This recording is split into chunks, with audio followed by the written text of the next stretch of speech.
Voy a contarles algo que nunca le he contado a nadie, ni a mi exesposa, ni a mis hijos, ni al sacerdote cuando me preguntó si tenía algo que confesar antes de mi cirugía el año pasado. Me lo guardé para mí mismo durante 23 años. 23 años cargando con un peso que cambió todo en mi vida, que me aisló, que me hizo elegir entre lo normal y lo imposible. Y elegí lo imposible. Hice una promesa que no debería haber hecho, pero la hice. Y ahora, sentado aquí en esta silla, con los médicos diciéndome que tal vez no me quede mucho tiempo, siento que alguien necesita saberlo. Alguien necesita entender que lo que vi, lo que viví, fue real.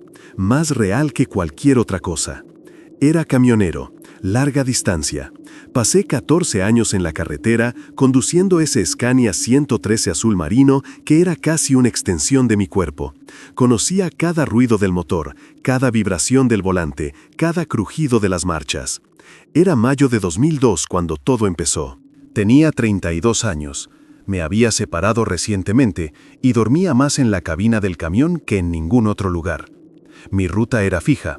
Transportaba piezas de maquinaria agrícola desde un centro de distribución a puntos de entrega dispersos por una región montañosa, llena de densos bosques y pocos pueblos. Eran 380 kilómetros de ida y vuelta, 3 veces por semana. La carretera principal estaba en buen estado, asfaltada y concurrida. Pero había un tramo, unos 70 kilómetros de carretera secundaria, que atravesaba las montañas, ahorrando casi 2 horas de viaje. Era este tramo el que prefería, no porque fuera más rápido, sino por la soledad.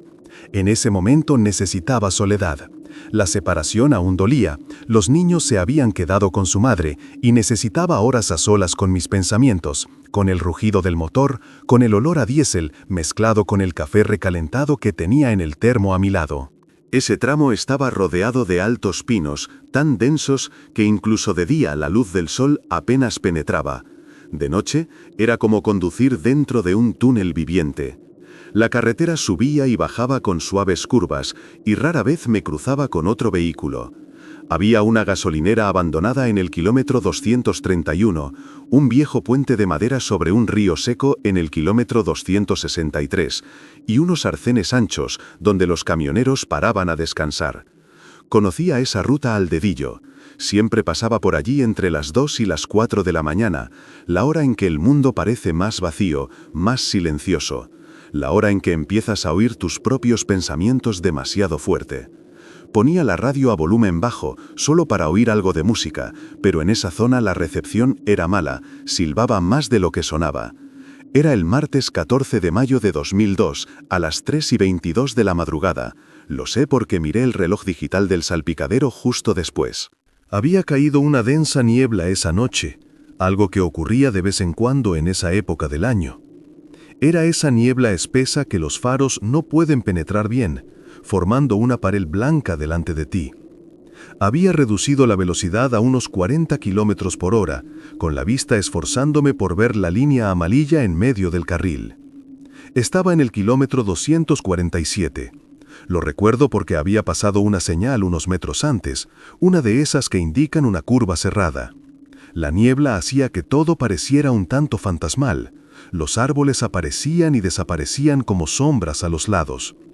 El sonido del motor era apagado, como si el aire mismo se lo tragara. Fue entonces cuando algo cruzó la calle frente al camión. No fue rápido, no fue un borrón, fue deliberado, incluso lento.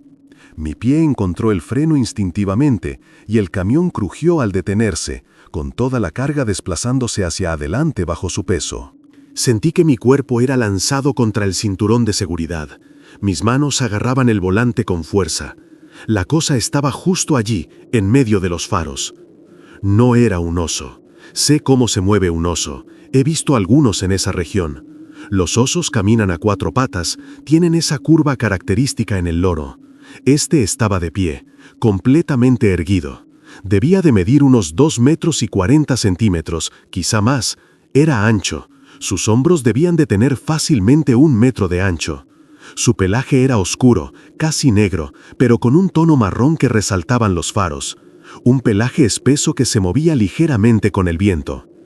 Y me miró. Giró la cabeza hacia mí, e incluso a través de la niebla, incluso a unos 10 metros de distancia, vi sus ojos.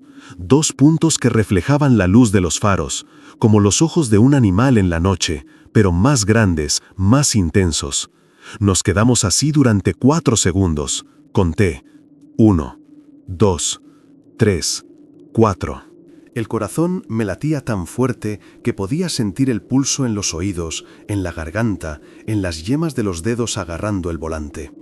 Entonces se movió, 2 pasos largos y potentes, y desapareció a la derecha del camino, engullido por la niebla y la densa maleza. Oí ramas que se rompían, un sonido pesado de algo grande moviéndose, y luego silencio. Me quedé allí sentado, inmóvil en medio de la pista, durante demasiado tiempo. Me temblaban las manos. Un sudor frío me corría por el cuello, empapándome el cuello de la camisa. Ese sabor metálico en la boca, ¿sabes? Ese sabor a puro miedo, a adrenalina. Respiraba rápido, superficial, y tuve que obligarme a respirar hondo para normalizarla. Intenté racionalizarlo. Cansancio. Llevaba 11 horas conduciendo ese día. La niebla distorsiona las cosas, todos lo saben. Sombras, ramas de árboles, la luz de los faros jugando una mala pasada. Podría haber sido un oso grande, uno muy grande, que se incorporó un momento. O un alce. ¿Había alces en esa zona? No lo sabía. Pero en el fondo, en esa parte de nosotros que no nos miente, sabía que no había sido nada de eso. La forma era demasiado humanoide. Su forma de moverse era demasiado controlada. Y los ojos. Esos ojos me habían mirado consciente e intencionadamente. Reanudé la marcha despacio, con las manos aún temblorosas sobre el volante. Pasé por donde la cosa se había adentrado en el bosque. Las ramas estaban rotas, podía verlas incluso en la niebla. Un rastro claro de algo grande que se había abierto paso. No me detuve a investigar, no tuve el valor. Llegué al punto de entrega a las 6:40 de la mañana. Descargué automáticamente, sin apenas intercambiar palabra con el personal del almacén. Uno de ellos comentó que estaba pálido y me preguntó si me encontraba mal. Dije que solo era cansancio. De regreso ya era de día y pasé el kilómetro 247 mirando hacia un lado de la carretera. No vi nada, solo un bosque denso, como siempre. Durante 3 semanas no vi nada más. Tomé la ruta con normalidad, siempre a la misma hora, siempre con esa punzada de miedo y anticipación al llegar a ese tramo. Pero no pasó nada. Empecé a convencerme de que solo había sido cansancio, mi imaginación, una percepción errónea. Hasta que volvió a ocurrir. 13 de junio, jueves, las 3:17 de la mañana, kilómetro 251. Esta vez no había niebla.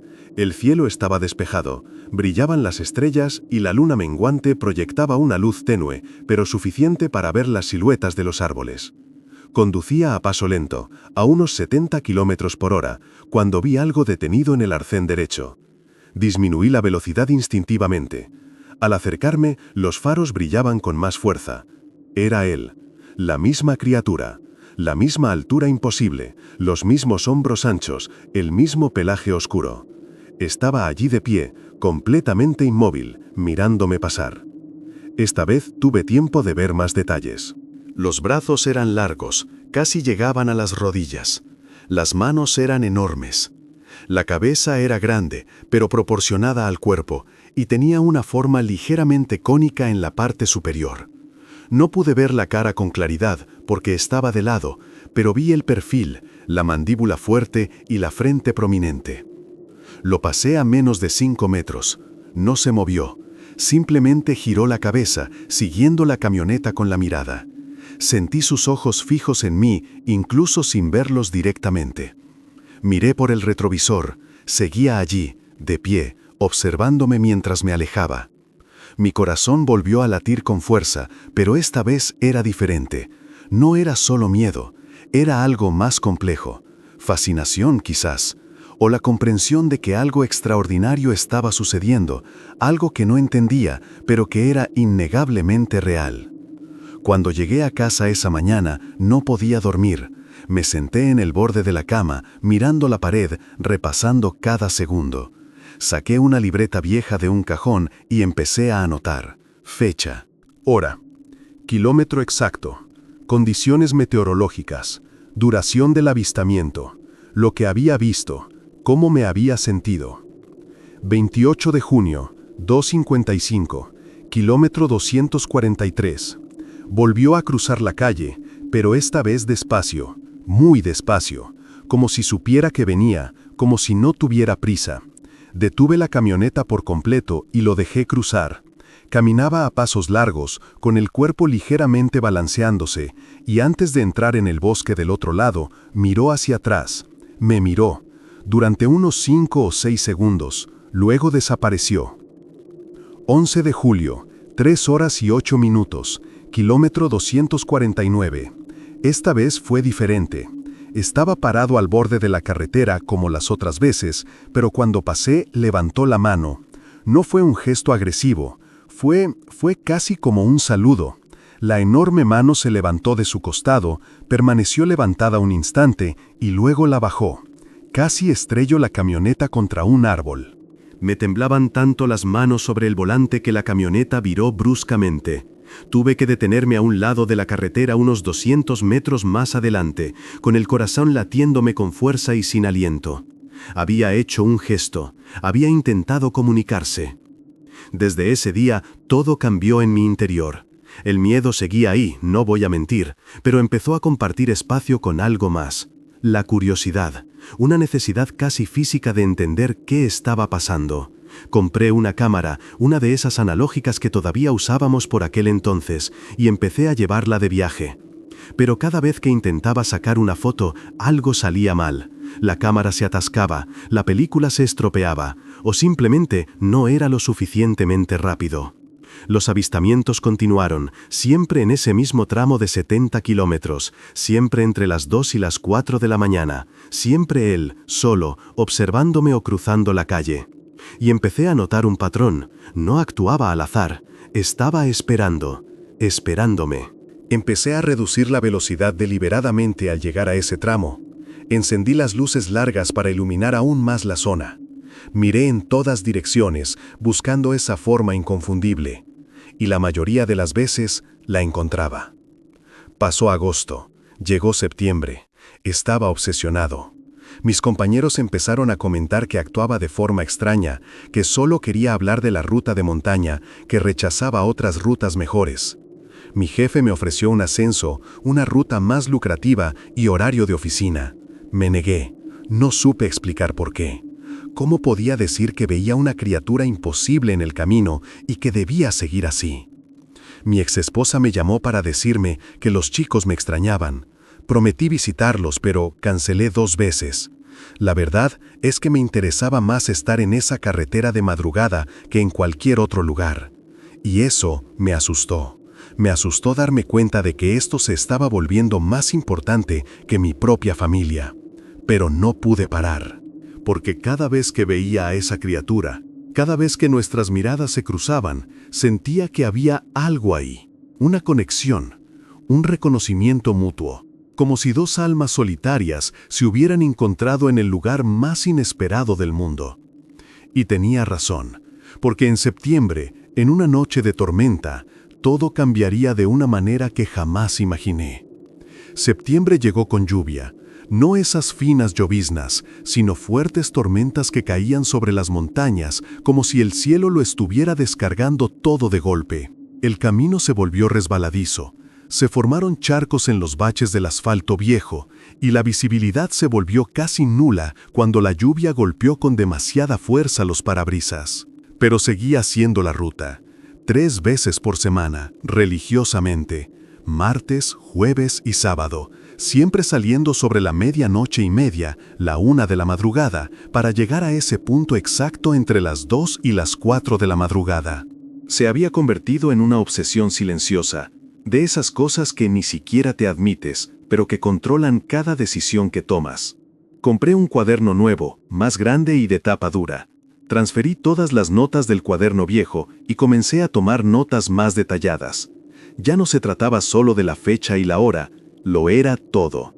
Temperatura aproximada del aire, fase lunar, si había viento, de qué dirección, humedad, si había llovido ese día o en días anteriores, cuánto duró cada avistamiento, dónde estaba exactamente, qué hacía, cómo se movía. 17 de septiembre, luna creciente, temperatura agradable, alrededor de 18 grados. Sin lluvia, pero el suelo aún húmedo por la tormenta del día anterior. Las 2:41 de la mañana, kilómetro 255. Él estaba sentado. Así es, sentado en el suelo, con la espalda apoyada en un árbol frondoso, a unos 5 metros dentro del bosque, pero aún visible desde la carretera. Cuando se encendieron las luces, giró la cabeza hacia mí, pero no se levantó. Seguí mirando por el retrovisor hasta que lo perdí de vista. Permaneció allí, inmóvil. 22 de septiembre, luna creciente casi llena. Noche despejada, cielo estrellado, 16 grados. 3 horas y 4 minutos, kilómetro 248. Esta vez estaba más cerca de la carretera. Se detuvo en el arcén, pero sin esconderse. Dejé que la camioneta avanzara lentamente, casi deteniéndose. Nuestras miradas se cruzaron un rato más. Debieron de ser 8 o 10 segundos. Vi mejor su rostro. Su frente era prominente, sobresaliendo por encima de sus ojos. Su nariz era ancha y plana. Su boca era grande, sus labios gruesos. Pero sus ojos eran lo que siempre me cautivaba. Eran profundos, expresivos. Había una tristeza en ellos, una melancolía, que reconocía porque veía lo mismo en el espejo cada mañana. 1 de octubre, luna llena. Noche fría, unos 12 grados. Cielo nublado, pero sin lluvia. 2:39 horas. Kilómetro 243. Cruzó la calle muy despacio, como antes, pero esta vez se detuvo en medio. Se detuvo por completo. Se giró hacia mí. Nos quedamos allí. La camioneta se detuvo a unos 15 metros de él, con los faros iluminando ese cuerpo inmenso. Levantó ambas manos esta vez, no como una amenaza, sino con las palmas hacia mí, como un gesto de paz, o de comunicación, o de petición. Me quedé allí parado 47 segundos. Lo sé porque lo cronometré. Mi corazón se aceleraba, pero ya no era ese terror ciego del principio. Era miedo mezclado con algo más. Emoción quizás, o la comprensión de que algo importante estaba sucediendo, algo que no tenía vocabulario para describir. Bajó lentamente las manos y abandonó la pista, desapareciendo en el bosque de la izquierda.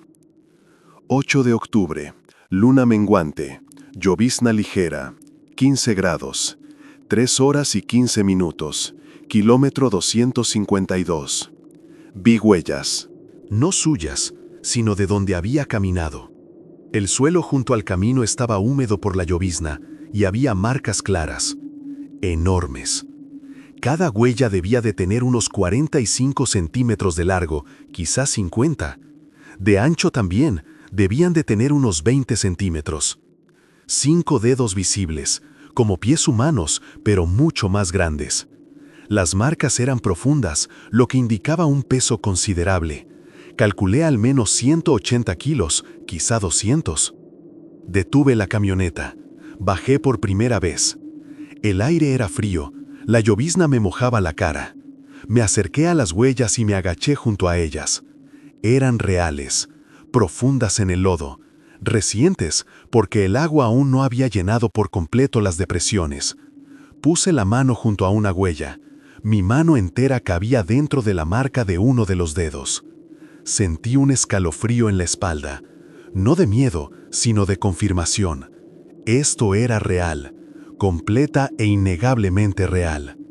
Regresé a la camioneta con las piernas temblorosas. 15 de octubre. Luna nueva. Noche muy oscura. 13 grados. 2 horas y 57 minutos.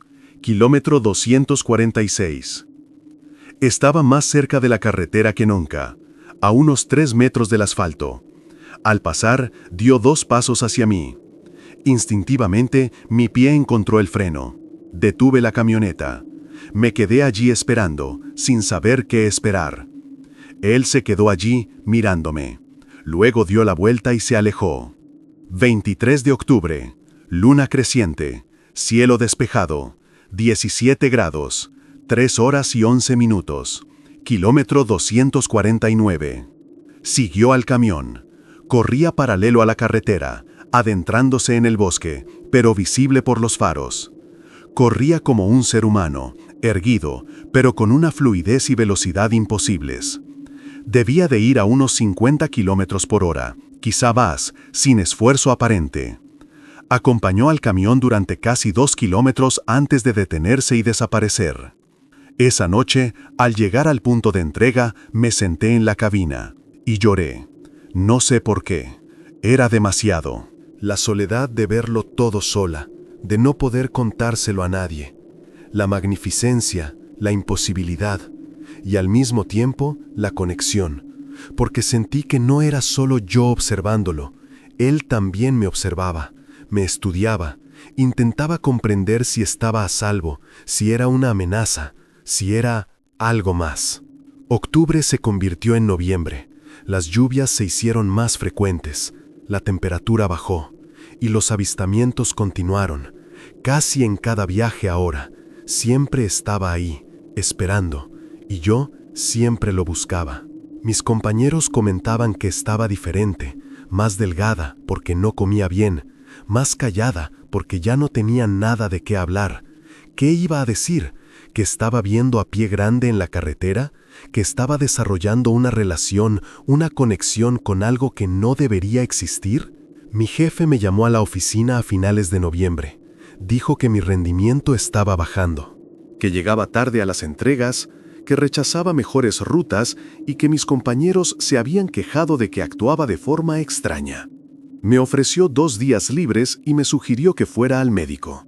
Le di las gracias y le dije que todo estaba bien, solo cansado. No pareció convencido, pero lo dejó pasar. Mi exesposa me llamó a principios de diciembre. Los chicos iban a pasar las vacaciones con ella y su nuevo novio. Me preguntó si quería verlos antes. Acepté y quedamos para el domingo. Cancelé 2 días antes. Le dije que tenía un trabajo importante de reparto. No discutió. Creo que ya se había dado por vencida.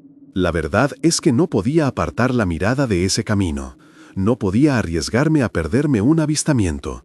Porque cada vez que veía a esa criatura, cada vez que nuestras miradas se cruzaban, sentía que estábamos construyendo algo, un lenguaje sin palabras, un entendimiento mutuo.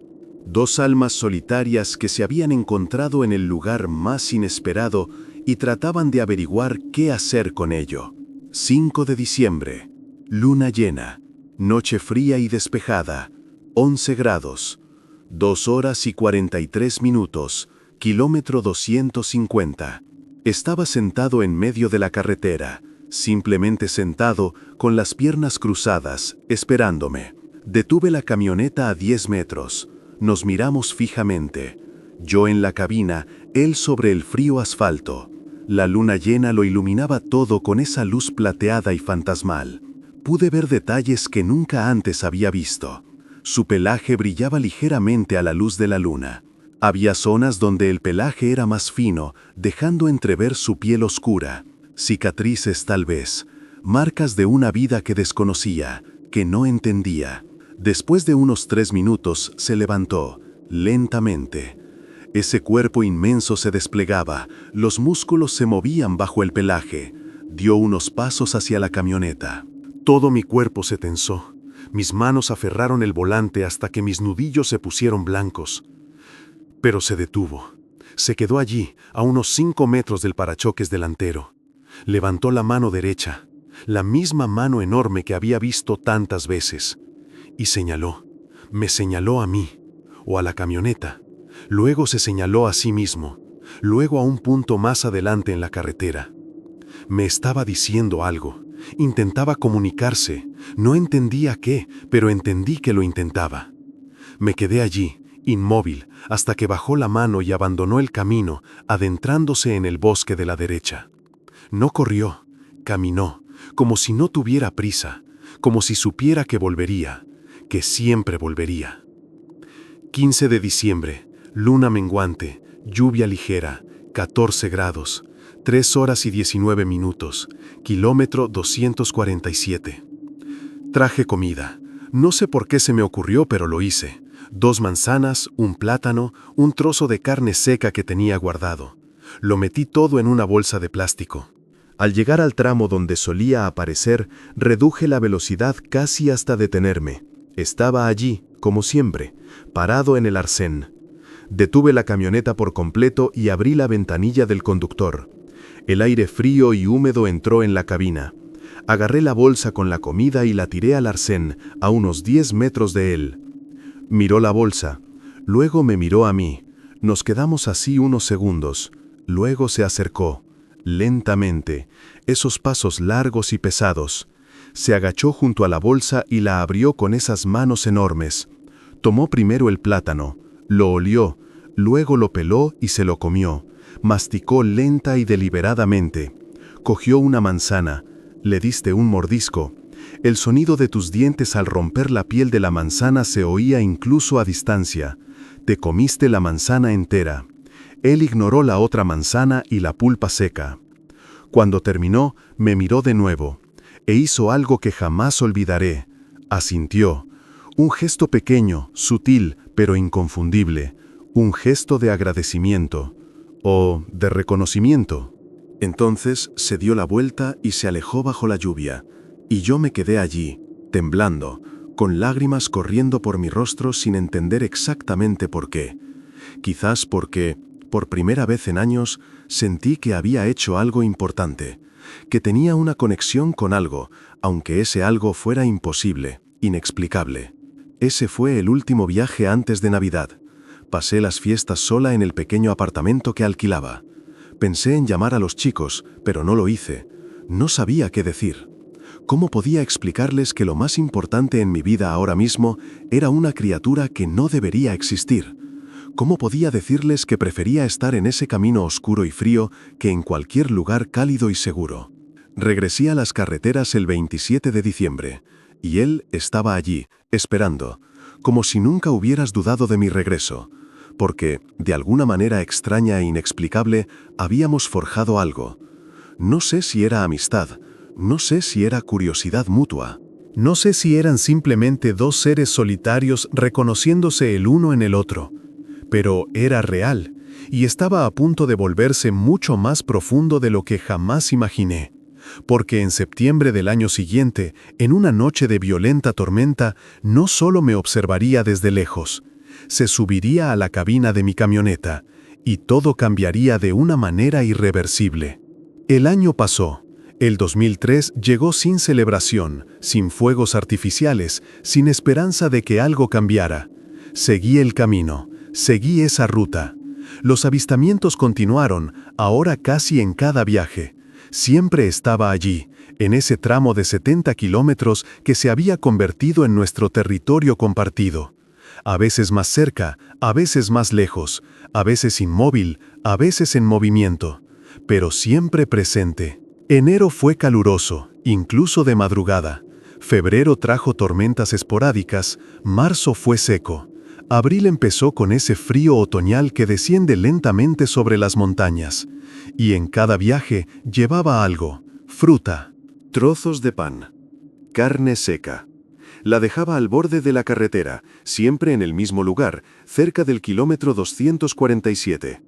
Y en el siguiente viaje, la comida había desaparecido. Nunca lo vi llevársela, pero sabía que era él.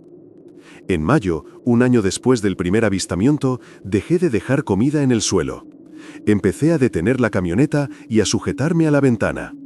Se acercaba y me la quitaba de la mano con esos dedos enormes y delicados. El tacto era sorprendente, cálido.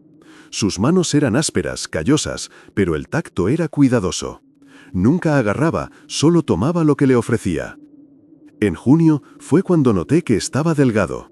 No drásticamente, pero sí visiblemente.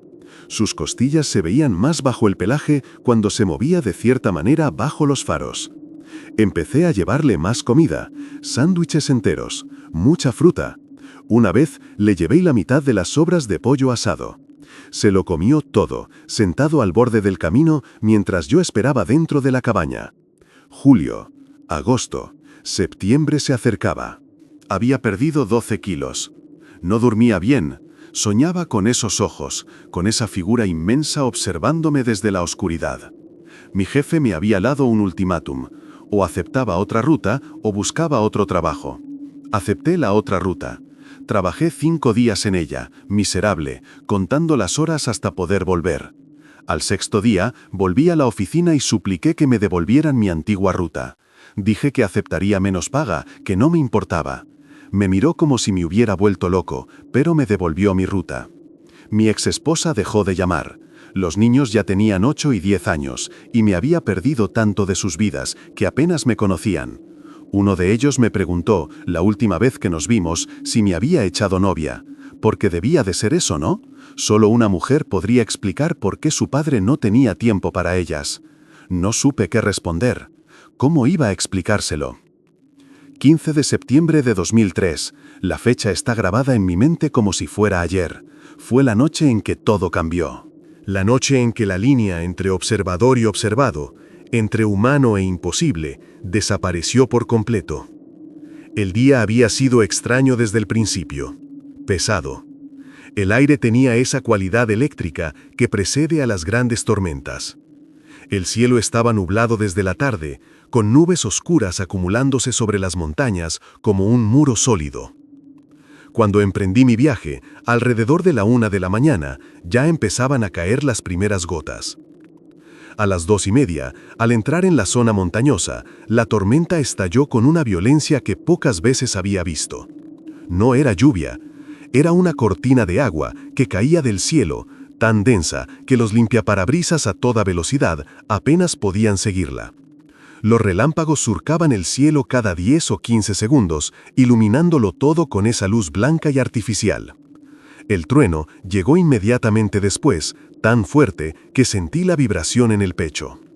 La carretera se había convertido en un río. El agua corría por el asfalto, arrastrando ramas, hojas y piedras. Conducía a 20 kilómetros por hora, con la vista fija en la línea amarilla que en medio del carril casi desaparecía bajo el agua. Cada curva era una apuesta a que no encontraría una rama grande caída ni una piedra en medio de la carretera. Estaba en el kilómetro 252, cuando un rayo cayó tan cerca que vi el destello, oí el crujido y olí el ozono en el aire incluso dentro de la cabina cerrada. El trueno llegó al instante, tan fuerte que me dolieron los oídos. Y la lluvia arreció, si es que eso era posible. Decidí parar, no podía más, era un suicidio. Busqué un arcén más ancho y lo encontré en el kilómetro 248. Detuve la camioneta lo más lejos posible, apagué las luces delanteras y dejé solo las de estacionamiento encendidas. La lluvia golpeaba el techo de la cabina con una furia ensordecedora. El agua caía a cántaros por el parabrisas. Afuera solo había oscuridad y algún que otro relámpago. Miré el reloj. Las 3:12 de la mañana. Decidí esperar. Tormentas como estas solían pasar rápido. Media hora, quizá una, y podría continuar. Tomé el termo de café y vertí un poco en la tapa que hacía las veces de taza. El líquido estaba tibio, ligeramente amargo, pero reconfortante. Me quedé allí, escuchando el sonido de la lluvia, observando cómo los relámpagos iluminaban el bosque circundante con destellos rápidos y fantasmales. Había algo hipnótico en ello, algo primitivo. Yo, solo en esa burbuja de metal y cristal, mientras la naturaleza desataba su furia afuera. Fue entonces cuando oí los golpes. 3 impactos, espaciados, deliberados, metal contra metal.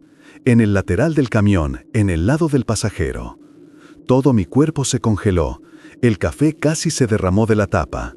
Mi corazón, que había estado latiendo con calma, se aceleró al instante. Me quedé allí esperando, con todos los músculos tensos y la respiración contenida. Silencio. Solo la lluvia. Luego, otra vez, 3 golpes. ¡Bum! ¡Bum! ¡Bum! No fue fuerte ni agresivo, pero fue intencional.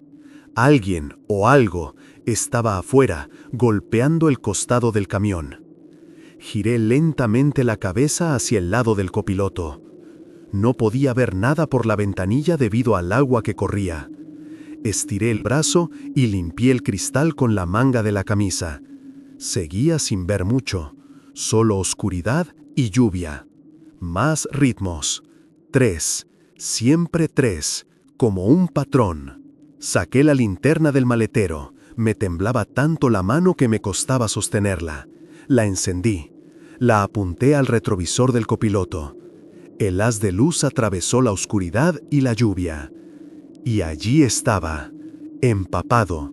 Su pelaje se le pegaba al cuerpo por el agua, pareciendo más pequeño así, pero aún así inmenso. Sus enormes manos se aferraban al costado de la camioneta para mantener el equilibrio. Y sus ojos, esos ojos se encontraron con los míos a través del espejo, a través de la lluvia, a través del cristal mojado. No eran ojos amenazantes, eran ojos de necesidad, de súplica. Estaba temblando. Podía ver todo su cuerpo temblando, sus hombros temblando ligeramente. El frío, la lluvia, tenía frío. Nos quedamos así demasiado tiempo. Yo dentro de la cabaña seca y calefaccionada, él afuera, bajo el diluvio. Mi mente estaba dividida.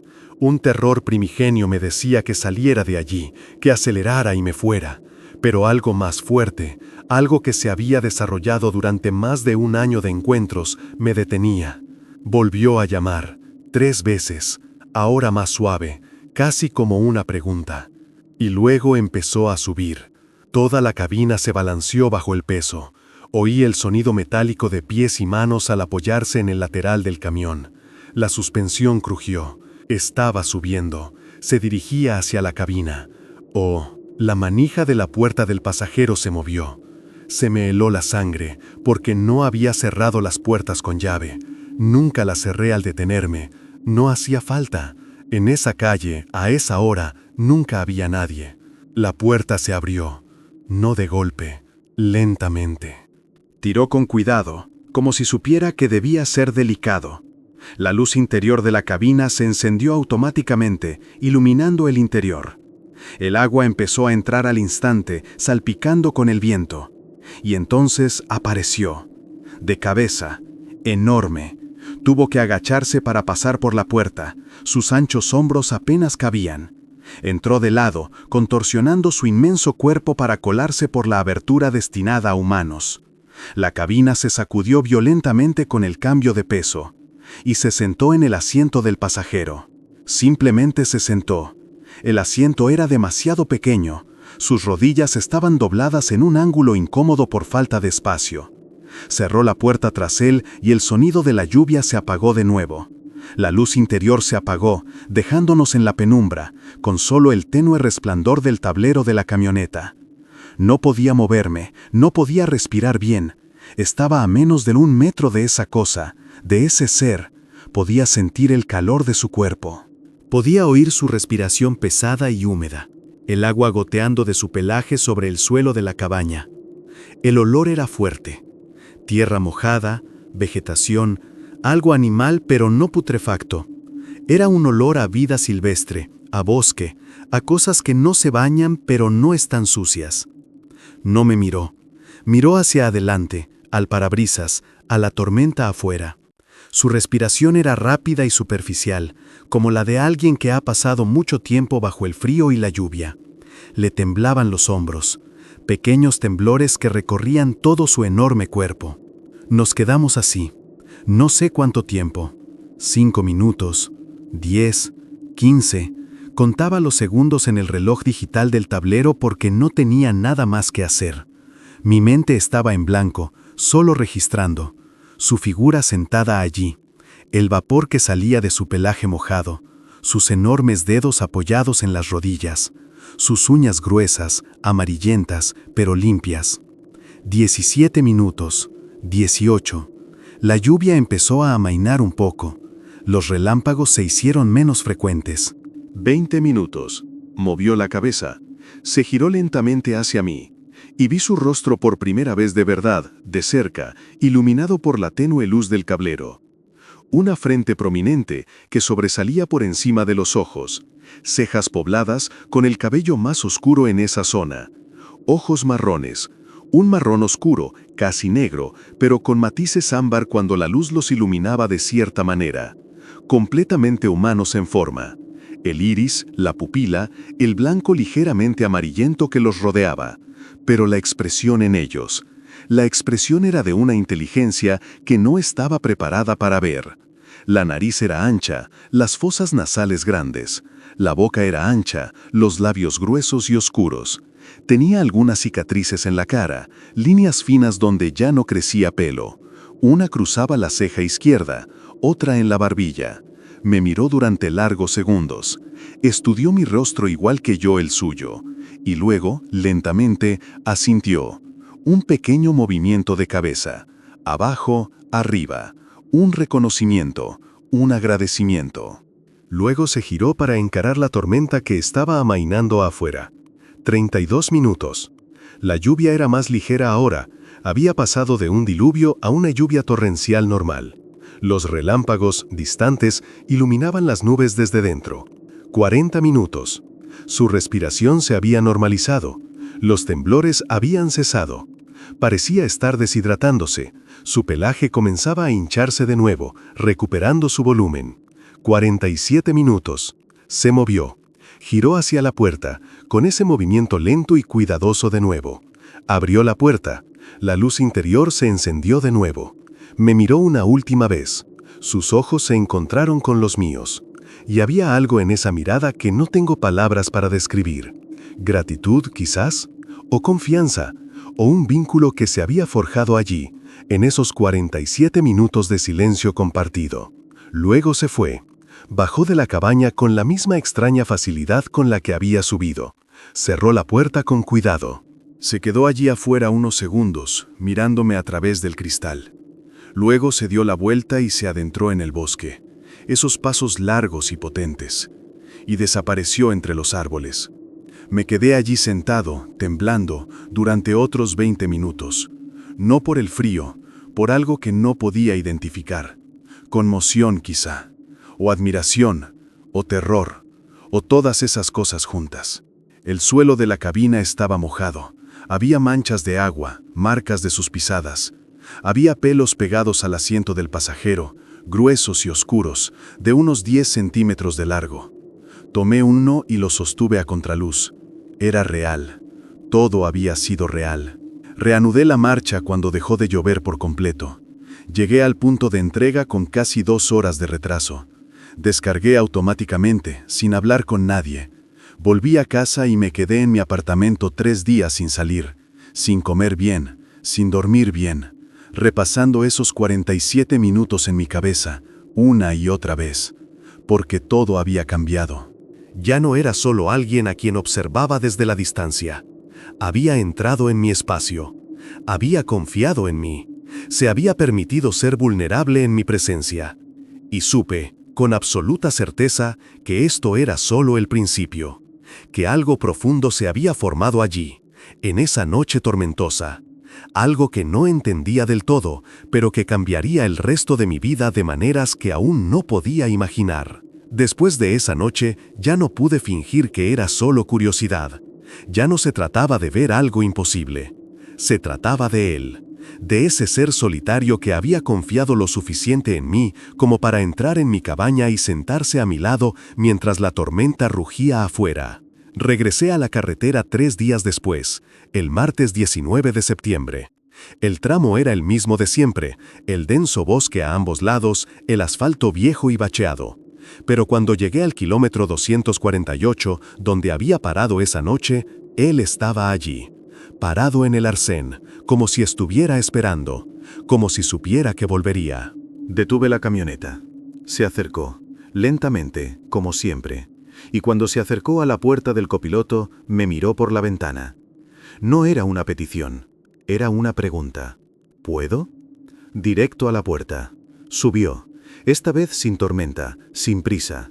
Simplemente subió, se sentó en el asiento del copiloto y se quedó allí. No hablamos, no había nada de qué hablar. Él miraba por la ventana el cielo estrellado, y yo miraba el camino. Nos quedamos así 23 minutos. Luego salió, volvió a adentrarse en el bosque y desapareció. Y así comenzó la rutina más extraña que he tenido en mi vida. 3 veces por semana, siempre en el mismo tramo de carretera, entraba en la cabaña. A veces me quedaba 10 minutos, a veces 40, nunca más de 1 hora. Nunca intentó comunicarse con gestos ni sonidos. Yo simplemente me sentaba allí, una presencia imponente y silenciosa, y permanecíamos juntos en ese espacio reducido. Empecé a llevar comida más elaborada, no solo fruta o carne seca. Sándwiches que preparaba antes de salir de casa. Trozos de pastel. Una vez le llevé patatas asadas aún calientes. Aceptaba algunas cosas, rechazaba otras. Le encantaban las manzanas y los plátanos. Comía pan, pero prefería el integral. Rechazaba cualquier cosa demasiado procesada, con condimentos fuertes. Comía carne seca, pero despacio, como si no fuera su primera opción. Me di cuenta de que tenía preferencias, gustos, que no era solo un animal que actuaba por instinto. Había opciones, decisiones conscientes sobre lo que quería y lo que no. Empecé a hablar con él. Al principio, solo comentarios tontos sobre el tiempo, sobre la carretera. Pero con el tiempo, empecé a contarle cosas reales. Sobre la separación, sobre los chicos que ya casi no veía, sobre su padre, que había muerto cuando yo tenía 15 años, y cómo nunca lloré en el funeral porque creía que los hombres no lloraban. Sobre la soledad. Sobre cómo conducir esa camioneta por las mañanas se había convertido más en un hogar que en un apartamento. Nunca reaccionó, solo escuchó. Pero sentí que comprendía. Lo vi en sus ojos. Esa atención, esa presencia, estaba realmente ahí conmigo, no solo físicamente. Llegó octubre. Las noches se volvieron más frías. Empecé a encender la calefacción de la cabina cuando él estaba dentro. Pude ver que lo agradecía. Sus hombros se relajaron, su respiración se hizo más profunda. Una vez cerró los ojos por unos minutos y juro que estaba casi dormido. En noviembre traje una manta, una vieja, de lana, que había pertenecido a mi padre. Se la ofrecí. La tomó con sus enormes manos, recorrió la textura de la lana con los dedos, sintiéndola. Luego se la echó sobre los hombros. Era demasiado pequeña para él, apenas le cubría la espalda, pero la mantuvo allí durante toda la visita esa noche. Al irse, dejó la manta en el asiento. En el siguiente viaje, estaba doblada, más o menos, como si hubiera intentado ordenarla. En diciembre me di cuenta de lo esencial que se había vuelto para mí, más esencial que cualquier otra cosa en mi vida. Incluso me negué a pasar la Navidad con los chicos porque no quería perderme los viajes. Mi exesposa dejó de llamarme después de eso. No la culpo. Me había convertido en alguien a quien ella no reconocía, alguien a quien yo mismo no reconocía. Pero fue entonces cuando sentí, por primera vez en años, que tenía un propósito. Que alguien o algo me necesitaba, no para hacer nada grandioso, solo para estar presente, para ser una presencia, para compartir ese pequeño y cálido espacio mientras el mundo exterior era frío e indiferente. Llegó el año 2004, enero, febrero, las visitas continuaron. Él entraba, se sentaba y nos quedábamos allí. A veces yo hablaba, a veces guardaba silencio. Nunca intentó hablar, nunca emitió ningún sonido aparte de su respiración. Pero había comunicación. En la forma en que giraba la cabeza cuando le hablaba de algo triste. En la forma en que sus ojos se suavizaban cuando me reía de algún buen recuerdo.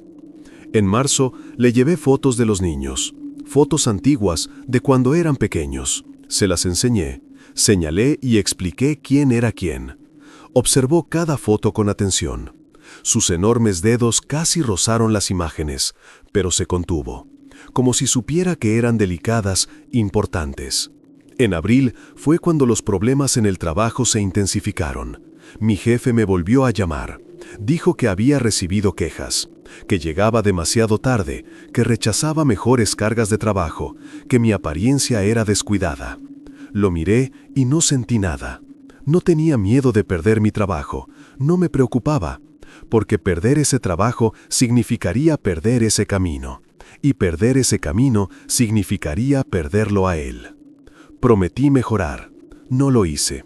No pude, porque cada segundo menos en ese tramo era un segundo menos con él, y no estaba dispuesta a renunciar a eso. Mayo, 1 año y medio desde que entró por primera vez en la cabaña. Las visitas se habían vuelto tan regulares que me angustiaba cuando no ocurrían. Hubo una semana en que no apareció. 7 días seguidos. Conduje ese tramo despacio, parando varias veces, buscando. Nada. Empecé a pensar que algo había pasado, que se había lastimado, o algo peor, que lo había perdido. Al 8º día, estaba allí. Y cuando entró en la cabaña, noté nuevos rasguños en su hombro izquierdo. 3 líneas profundas y paralelas que le habían arrancado el pelaje y dejado la piel al descubierto. Estaban empezando a sanar, pero aún parecían dolorosos. No pregunté, no había forma de preguntar, pero extendí la mano lentamente y señalé la herida.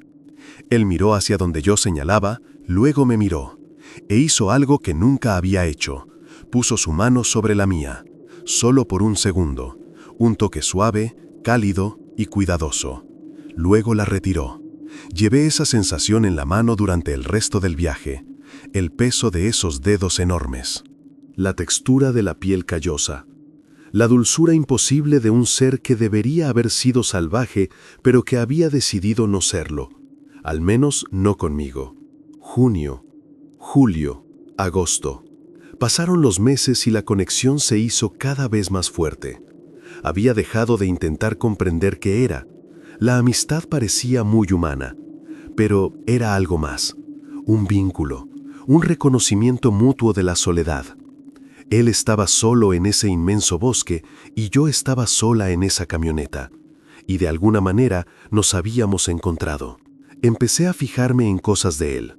Le gustaba cuando tocaba música tranquila, instrumental, sin letra. Una vez puse un CD de piano que encontré en una tienda de segunda mano. Se quedó más tiempo ese día, 48 minutos, con los ojos entrecerrados, la respiración profunda y rítmica. No le gustaban los movimientos bruscos. Cuando agarraba algo rápidamente, se ponía rígido. Pero cuando me movía despacio, deliberadamente, se relajaba. Aprendí a moverme despacio a su alrededor. Tenía una gran cicatriz en el muslo derecho, vieja, casi cubierta de pelo, pero aún visible al sentarse y ver cómo se movía. Debió de ser una herida grave. Me pregunté qué la habría causado. ¿Otro animal? ¿Un accidente? ¿Una pelea con otros de su especie? Porque esa era la pregunta que me atormentaba. ¿Dónde estaban los demás? ¿Era él el único? ¿Había más como él en el bosque? ¿Y era él el marginado, el solitario que tuvo que buscar la compañía de un humano?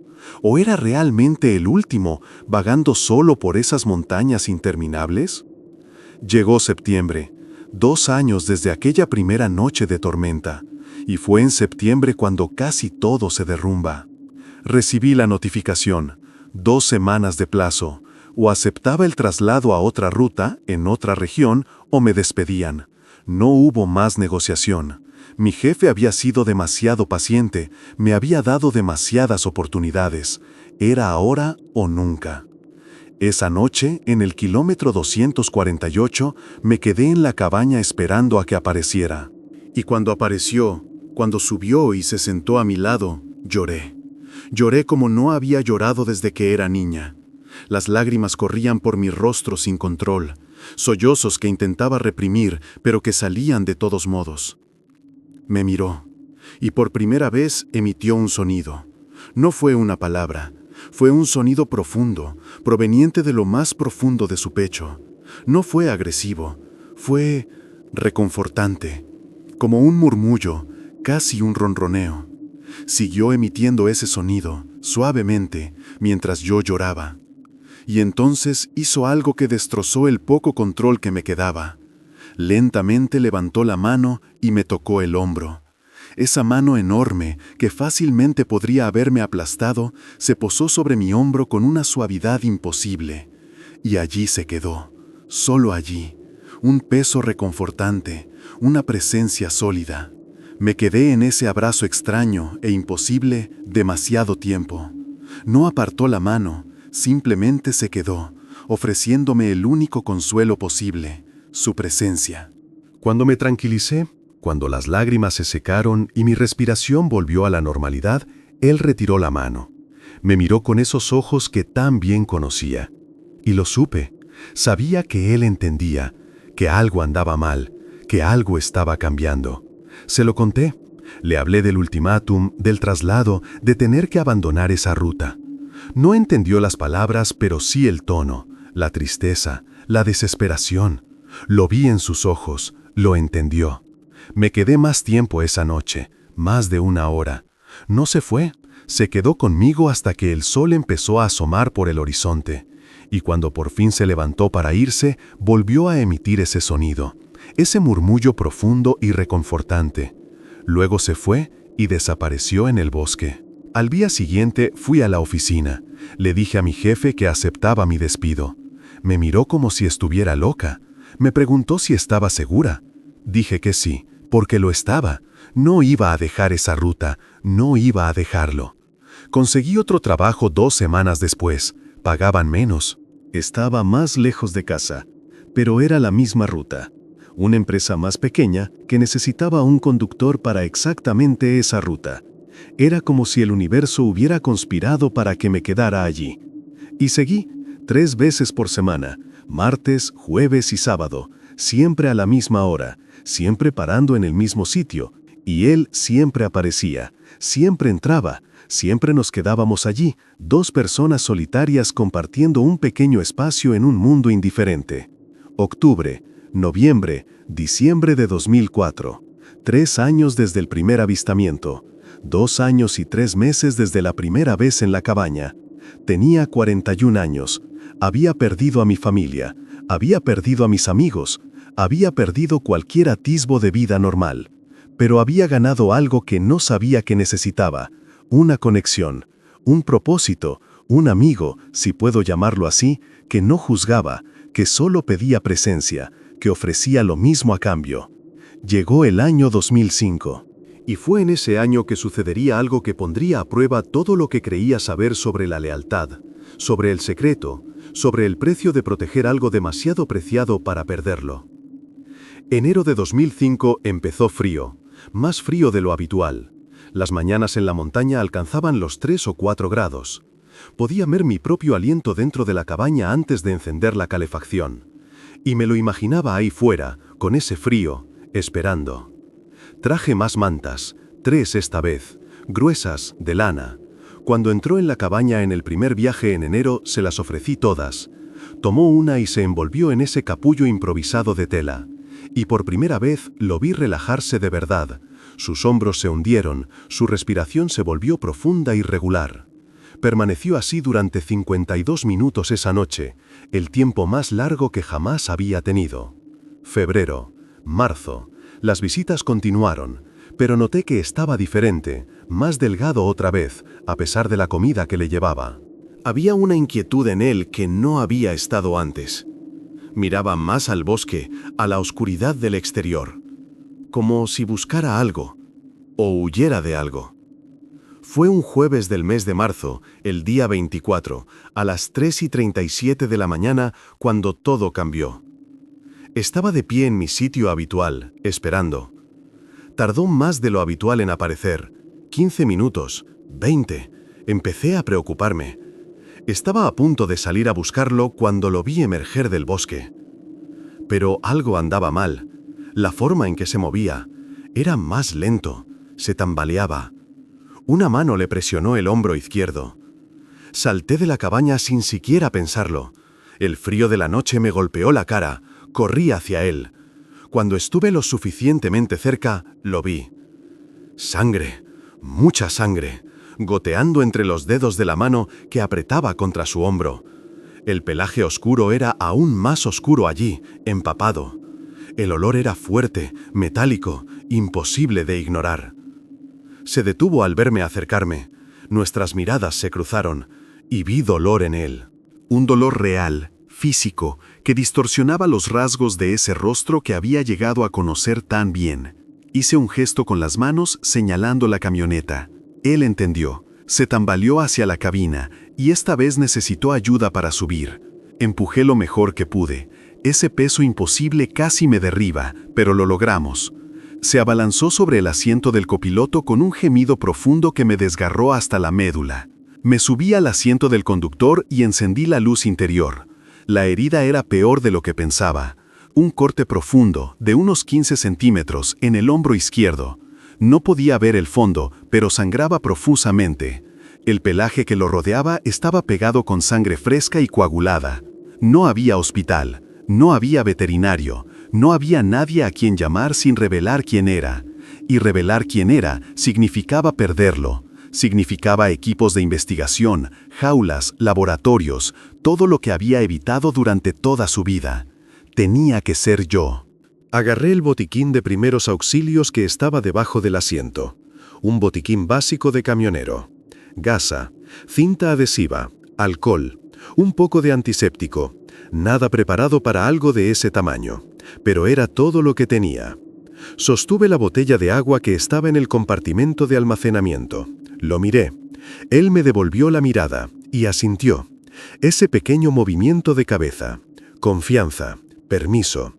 Verter agua sobre la herida le hizo estremecerse, tensando todos los músculos. Pero no gritó. Solo emitió un gemido profundo y contenido. Limpié la sangre lo mejor que pude, intentando ver la extensión del daño. El corte era profundo pero limpio, como si lo hubiera hecho algo afilado. La uña de otro animal quizás, o una garra. Abrí el alcohol, lo miré de nuevo. Cerró los ojos, sus enormes dedos agarrando el asiento hasta que la tapicería cedió. Lo serví. Todo su cuerpo se arqueó. Su mano libre encontró mi brazo y me apretó. No con la fuerza suficiente para hacerme daño, pero sí para que sintiera el dolor que él sentía. Entonces me soltó, respirando entrecortadamente. Tomé la gasa, doblándola varias capas hasta formar una bola gruesa. La apreté contra la herida. La sangre empapó la gasa en segundos. Tomé más, hasta que finalmente el flujo empezó a disminuir. La hemorragia tardó 28 minutos en detenerse, casi por completo. 28 minutos con la gasa sobre ese hombro enorme, viendo a ese ser insoportable temblar de dolor, pero confiando en mi ayuda. Cuando por fin logré armar una venda que aguantara, usando casi toda la gasa y la mitad del rollo de cinta adhesiva, me recosté en el asiento del conductor, con las manos temblando, cubiertas de sangre que ya comenzaba a secarse. Ahora respiraba más despacio. El dolor seguía ahí. Lo veía en sus ojos, en la forma en que se agarraba el hombro, pero lo peor ya había pasado. Nos quedamos allí, no sé cuánto tiempo, 1 hora, 2. El cielo empezó a aclararse, con ese azul oscuro del amanecer. Necesitaba irse. La luz del día no era segura, pero no se movió. Luego hizo algo que lo cambió todo. Se giró hacia mí. Sus profundos ojos marrones estaban fijos en los míos. Y levantó su mano derecha, la que no estaba herida. Lentamente. La colocó sobre la mía, que descansaba en mi regazo. Y apretó. Suave pero firme. Y se quedó así, mirándome, su mano sobre la mía. Y lo entendí. No eran palabras. No era telepatía ni magia. Era algo más simple y profundo. Era una petición, una súplica. Una pregunta que sentía en lo más profundo de mi ser. Por favor, no lo digas. Protege esto. Protege mi existencia. Que no se enteren. Las lágrimas corrían por mi rostro. Asentí. Varias veces. Lo prometo. Nunca lo diré. Nunca. Me apretó la mano una última vez. Luego la soltó. Abrió la puerta de la cabaña. La suave luz del amanecer entraba a raudales. Bajó, inestable pero más firme que antes. Me miró una última vez a través del cristal. Y luego se fue, desapareciendo en el bosque. Me quedé allí sentado hasta que salió el sol. Entonces limpié la sangre de la cabina, del asiento, del suelo, de mis manos. Conduje hasta el punto de entrega en piloto automático, con la mente en blanco y el corazón apesadumbrado por el peso de esa promesa. Las semanas siguientes fueron una agonía. No sabía si estaba bien, no sabía si la herida se había infectado, no sabía si estaba vivo. Pasaron 2 semanas sin que apareciera. Cada viaje era una tortura, buscándolo en cada sombra, en cada movimiento del bosque. Nada. En la 3ª semana, estaba allí, en su lugar habitual, y cuando entró en la cabaña, vi que la herida había sanado. Una cicatriz fea, pero cerrada, limpia. Había sobrevivido. No hubo grandes gestos esa noche. Él simplemente se sentó. Yo simplemente me senté. Y nos quedamos allí, como siempre. Pero algo había cambiado. Había un nuevo peso entre nosotros. El peso de una promesa. El peso de un secreto compartido. El peso de saber que lo había elegido por encima de todo. Pasaron los años. 2006, 2007, 2008. Las visitas continuaron. No tan frecuentes como antes. A veces se saltaba una semana, a veces 2, pero siempre volvía. Y yo siempre estaba allí, esperando. 2009, 2010. Me ascendieron en la nueva empresa. Ofrecían mejores rutas, mejores horarios. Los rechacé todos. Mi vida se había reducido a eso, a esas horas de madrugada, a esa carretera, a ese tramo de 70 kilómetros donde me esperaba algo imposible. 2011, 2012. Empecé a envejecer visiblemente. Mi cabello se volvió gris. Las arrugas se hicieron más profundas. Me dolía la espalda por las largas horas conduciendo. Pero seguí adelante, porque detenerme significaba perderlo. Y perderlo significaba perder lo único que tenía verdadero significado en mi vida. En 2013 me di cuenta de que él también estaba envejeciendo. Su cabello ya tenía canas, sobre todo alrededor de la cara. Sus movimientos eran menos fluidos, un poco más rígidos. Pero sus ojos seguían siendo los mismos, profundos, inteligentes, perspicaces. 2014, 2015, 62 años. Empezaba a pensar en la jubilación, no porque quisiera, sino porque mi cuerpo me lo exigía. La empresa empezó a presionarme. Los camioneros mayores eran un riesgo mayor. El seguro era más caro. En 2016 me jubilé. Me obligaron a hacerlo. No tuve otra opción. El último viaje fue un sábado de octubre. Sabía que era el último. Sabía que no volvería. Él estaba allí, como si él también lo supiera.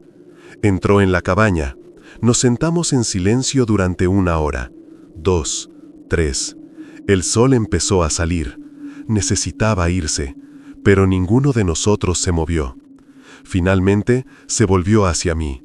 Emitió ese sonido, ese murmullo profundo y reconfortante que solo había oído unas cuantas veces a lo largo de los años. Un sonido de despedida, de gratitud, de reconocimiento de que algo precioso se acababa. Lloré, no intenté ocultarlo. Las lágrimas corrían por mi rostro sin control. Él levantó la mano y me tocó la cara, sus dedos enormes, callosos y delicados. Secó una lágrima, luego retiró la mano. Salió de la cabaña, se quedó afuera un buen rato, mirándome. Luego se giró y se adentró en el bosque, esas largas zancadas que había visto cientos de veces, y desapareció. Me quedé allí hasta que el sol estaba alto, luego conduje a casa, y nunca regresé.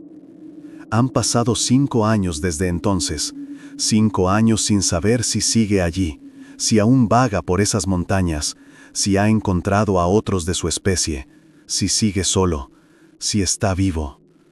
La enfermedad llegó el año pasado.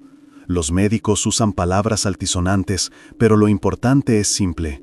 No tengo mucho tiempo, meses quizá, 1 año con suerte. Y por eso te lo cuento ahora, rompiendo la promesa que hice aquella madrugada de marzo de 2005. Porque siento que alguien necesita saber. Alguien necesita entender que había algo más en esas montañas. Algo que decidió confiar en un hombre solitario.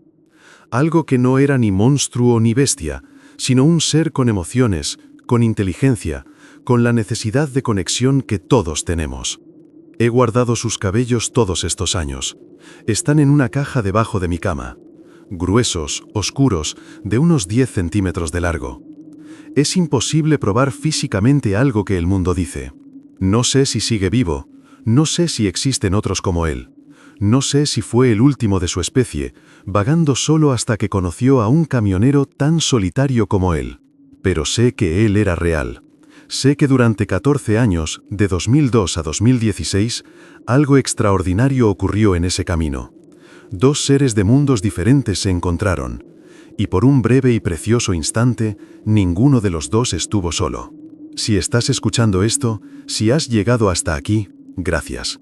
Gracias por escuchar la historia de un viejo camionero que eligió lo imposible en lugar de lo ordinario. Que perdió a su familia, su carrera, cualquier oportunidad de una vida normal, pero que ganó algo que ninguna vida ordinaria podría darle. Consiguió un amigo que no juzgaba, que no pedía nada, que simplemente estaba ahí, compartiendo silencio y presencia en una cabaña estrecha mientras el mundo giraba indiferente afuera. Y si sigue ahí, en esas montañas, recorriendo ese trecho de 70 kilómetros, espero que sepa que nunca lo he olvidado, que cada día, desde la última vez que nos vimos, he pensado en él, que si pudiera volver atrás, lo haría, que fue, y siempre será, lo más importante de mi vida. Esta es mi historia, mi confesión, mi testimonio de algo que no debió existir, pero existió, algo que lo cambió todo, algo que valió cada sacrificio. Y ahora lo sabes, alguien por fin lo sabe.